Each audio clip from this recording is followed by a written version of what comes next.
अस्सलाम वालेकुम, कैसे हैं आप लोग। उम्मीद है ठीक होंगे। आज की वीडियो उन लोगों के लिए इन्फॉर्मेटिव है जो लोग CSS 2026 देना चाहते हैं।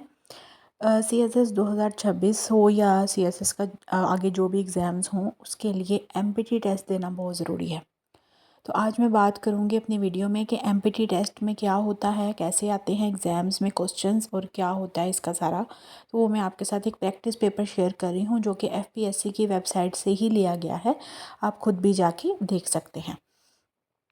तो जैसा कि मैंने बताया कि FPSC की तरफ से होता है CSS का एग्ज़ाम, 200 नंबर का पेपर होता है, 200 मिनट ही आपके पास होते हैं। अच्छा, नेक्स्ट जो इंस्ट्रक्शंस कुछ दी जाती हैं, आप लोगों को 3 शीट्स दी जाएंगी। एक वाइट शीट होगी दायरों वाली, एक पिंक होगी, एक ब्लू होगी।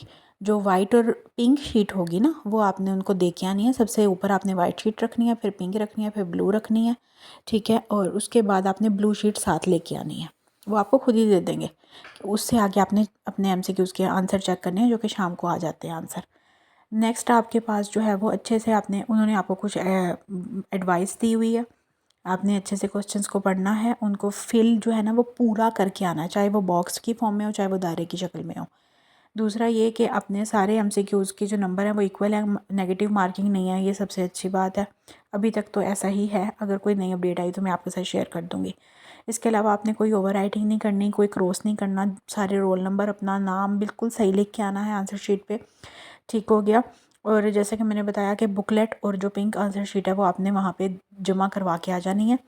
इसी तरह आपने अपना जो ब्लू आंसर शीट है वो लेके आ जाना है अपने साथ। उसके ऊपर आपके दायरों का निशान होगा, उससे आपको पता चल जाएगा कि मेरा ये आंसर ठीक था या गलत। और वही चीज़ के आपने कोई कटिंग वगैरह करेक्शन से परहेज़ करना है। आंसर की आपको शाम को मिल जाएगी या रात को, FPSC की वेबसाइट पे उसी रात को मिल जाती है। इसके अलावा आपने लेड पेंसिल का यूज़ बिल्कुल नहीं करना। आपने सिंपली बाल पॉइंट का यूज़ करना है, बाल पॉइंट का, और मार्कर्स को अवॉइड करना है। मार्कर्स जो होते हैं ना वो बहुत बुरी तरह फैल जाते हैं। तो अपनी जो ये सारी फिलिंग होती है ना, ये काइंडली ब्लू पेन, जो बाल पेन होता है ना, या ब्लैक बाल पेन, उससे किया करें। अच्छा, अब हम आ जाते हैं कि कौन कौन सा जो है वो आपका पोर्शन कितने नंबरों का आएगा। तो सबसे पहले इस्लामिक स्टडीज़ आएगा। इस यहाँ पे उन्होंने ना कुछ पेपर में अपनी तरफ से कुछ मतलब के क्वेश्चंस दिए हुए हैं। एक किस्म का प्रैक्टिस पेपर दिया हुआ है FPSC वालों ने। 20 नंबर का आपका इस्लामियात का पेपर आएगा। क्वेश्चंस आप देख सकते हैं, ये तो नहीं, इससे थोड़े मुश्किल भी हो सकते हैं, इससे आसान भी हो सकते हैं, आप देख लें। इस तरह के क्वेश्चंस जो हैं वो उन्होंने आपको कुछ बना के दिए हैं, ये आप लोगों ने देख लेने हैं कि इस तरह के सवाल आपके आते हैं। इस्लामियात का मैं आपको प्रेफर करूँगी, जिस तरह आप 1 पेपर की तैयारी करते हैं बिल्कुल वैसे ही MPT की तैयारी होती है, ठीक है। और उसमें आपने बेसिक नॉलेज लाजमी हासिल कर लेना है, जैसे कि मैट्रिक और FSC या FA में जो किताबें पढ़ी जाती हैं वो ख़ास तौर पे इस्लामियात की, सोशल स्टडीज़ की, एवरीडे साइंस की, इंग्लिश की, ग्रामर वगैरह, ये सब चीज़ें ना बेसिक होती हैं। आप अपनी वो किताबें लाजमी पढ़ें जो हम छोटी क्लासों में पढ़ के आए हैं, ठीक है।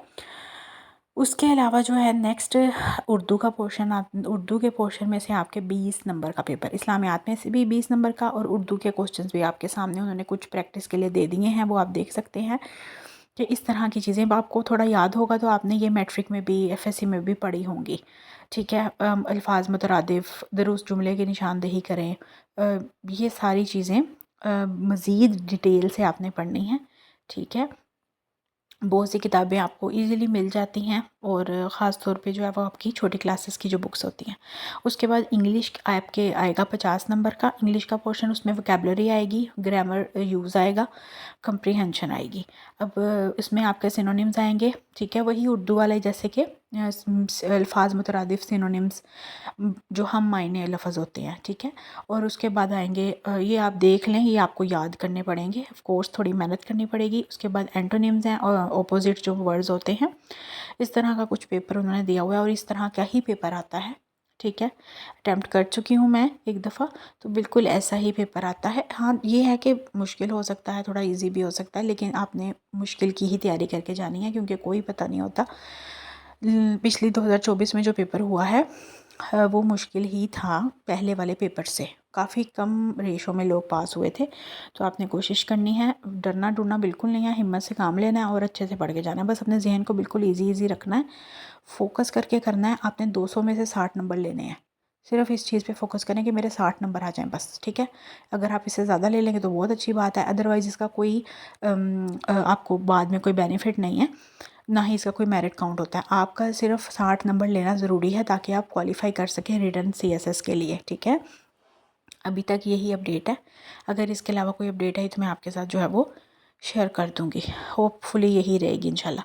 अच्छा, नेक्स्ट जो पोर्शन आएगा वो आएगा जर्नल एबिलिटीज़ का, ठीक है। उसमें क्या क्या आ सकता है, बेसिक अरिथमेटिक, ये सारे मैथ की चीज़ें आ सकती हैं आपकी, algebra, geometry, logical problem solving, उसके बाद एनालिटिकल एबिलिटीज़ और मेंटल एबिलिटीज़। अब जिसको तो मैथ अच्छे आती है ना उसके लिए तो बेस्ट है, जिसको नहीं आती ना, मैं आपको एक मशवरा देना चाहती हूँ।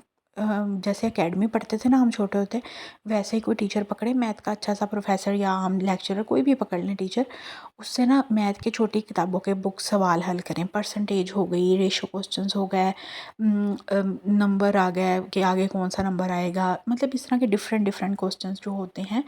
तो क्वेश्चन बहुत बेसिक्स हैं, लेकिन चूंकि हम इस लेवल पे आके घबरा जाते हैं कि पता नहीं क्या पूछेंगे, ठीक है। तो आपने, या अगर मैं आपके साथ शेयर इसलिए करूँ कि आप क्वेश्चंस देखें, ये बिल्कुल ऐसे ही लग रहे हैं जैसे हमने मैथ पढ़ी थी छोटे होते उसमें, मैट्रिक वगैरह में, ठीक है। तो आपने किसी, अगर आपको आती है तो बेस्ट, आप प्रैक्टिस करते रहें। अगर आपको नहीं आती तो काइंडली किसी टीचर को पकड़ें और ख़ास तौर पे मैथ देख लें, काफ़ी सारे क्वेश्चंस हैं तो आपने इस पे मेहनत करनी है, क्योंकि हमने ये 60 नंबर किसी भी कीमत पे लेने हैं। अगर आपका कोई एक पोर्शन वीक भी है ना तो आपने परेशान नहीं होना, आपने दूसरे पोर्शन को स्ट्रॉन्ग करना है, क्योंकि इसमें हमें 60 नंबर चाहिए बस। अभी तक तो यही अपडेट है, ठीक है। उसके बाद जनरल नॉलेज है, इसके भी 50 नंबर है। अगर तो आपकी साइंस अच्छी है, इसमें आपकी एवरीडे साइंस आएगी, करंट अफेयर आएगा और पाकिस्तान अफेयर आएगा। अगर आप ये पक्का कर लेते हैं तो 50 नंबर तो चलो, अगर आप इसमें से 40 भी ले लेंगे ना, अल्लाह करे आप 50 ही लें, लेकिन अगर 40 भी ले लेते हैं तो ऊपर उर्दू इस्लामियात भी अगर आप याद कर लेते हैं अच्छे से, तो आपके इंग्लिश में से भी कुछ ठीक हो जाते हैं, तो आपके 60 तो आ ही जाएंगे ईजीली। तो आपने, मैंने जैसे पहले बोला कि आपने टेंशन नहीं ज़हन पे बिल्कुल सवार नहीं करनी, क्योंकि इस तरह के एग्ज़ाम्स में अक्सर ऐसा होता है कि हम बहुत ज़्यादा प्रेशराइज़ हो जाते हैं, जिसकी वजह से हम हमेशा गड़बड़ करके आते हैं, ठीक है। तो आपने इजी, लोगों को नहीं देखना, लोग चाहे 25,000 किताबें पढ़ लें, आपने लोगों को नहीं देखना, आपने सिर्फ खुद को देखना है। हर इंसान के अंदर कैपेबिलिटीज़ होती हैं, आपने खुद पे फोकस करना है। अल्लाह ताला आप सबको कामयाब करेगा। Good luck. कोई और चीज़ पूछनी हो तो आप पूछ सकते हैं। अल्लाह हाफ़िज़।